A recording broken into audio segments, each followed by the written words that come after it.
ছয়টি অর্ধবৃত্তের প্রথমটি থেকে আমরা একটি ক্যাপ আঁকবো। এভাবে এটার সাথে মিলে দিব এবং এখান থেকে এই তো সুন্দর একটি ক্যাপের শেপ আঁকা হলো। এই তো দুইটা দাগ নিচের দিকে দিলাম, একটি ক্যাপ বা টুপি। এবার আমরা আঁকবো একটি বার্গার। কিভাবে দেখুন, এভাবে এটার সাথে মিলে দিব। এখন দেখুন এইভাবে একটু ভাঁজ ভাঁজ করে দিয়ে এটার সাথে মিলে দিলাম। আবার কি করব, এখানে আরো একটা পার্ট আঁকলাম, নিচে আমরা একটু গোল করে দেখুন আরো একটা দাগ দিলাম। এখন কি করব, এর মাঝে এই তো ছোট্ট ছোট্ট করে গোল আঁকবো, তাহলে সুন্দর একটি বার্গার হলো। রং করলে কিন্তু দারুণ হবে। এই টেকনিকগুলো আপনারা শিখে নিন। এরপর আমরা এটা থেকে আঁকবো সুন্দর একটি ছাতা।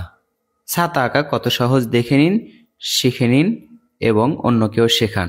এভাবে করে দাগ দিচ্ছি। এরপর এখানে একটু চোকা করব, নিচের দিকে সোজা একটা দাগ নিয়ে আসব। এই দাগটা আমরা ডাবল করে ঘুরে এই তো সুন্দর একটি ছাতা। ছাতার পাশেই আমরা আঁকবো একটি ব্যাঙের ছাতা। এটার সাথে মিলে দিয়ে নিচে দেখুন এইভাবে এর মাঝে গোল গোল করে দিব, কোনোটা ছোট কোনোটা বড়, কোনোটা ছোট কোনোটা বড়। এই তো সুন্দর একটি ব্যাঙের ছাতা অঙ্কন করা হলো। এবার আমরা এই অর্ধবৃত্ত বা সেমি সার্কেল থেকে আমরা কি আঁকবো, এটা মিলে দিলাম। মিলে দেওয়ার পর এখানে দেখুন এটা গোল একটু ভাঁজ করে দিলাম, এর মাথায় ত্রিভুজের মতো করলাম, এটা এটার সাথে মিলে দিব গোল করে। আবার এটা কিন্তু আমাদেরকে ডাবল করতে হবে। এটা হচ্ছে চায়ের কেটলি। দেখুন কিভাবে আঁকতে হয়, এইভাবে এখানে গোল করব এবং সুন্দর একটি চায়ের কেটলি।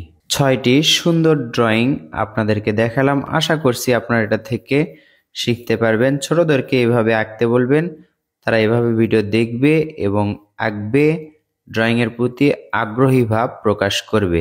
এই তো দেখুন সুন্দর একটি কুঁড়ে ঘর আঁকলাম, একটু করে দাগ দিলাম। এখানে একটি দরজা আঁকবো, দুই পাশে দুইটা জানালা আঁকবো, তাহলেই শেষ হলো আঁকা। সুন্দর এই ভিডিওটি আপনাদের কেমন লাগলো কমেন্ট করে জানিয়ে দিন।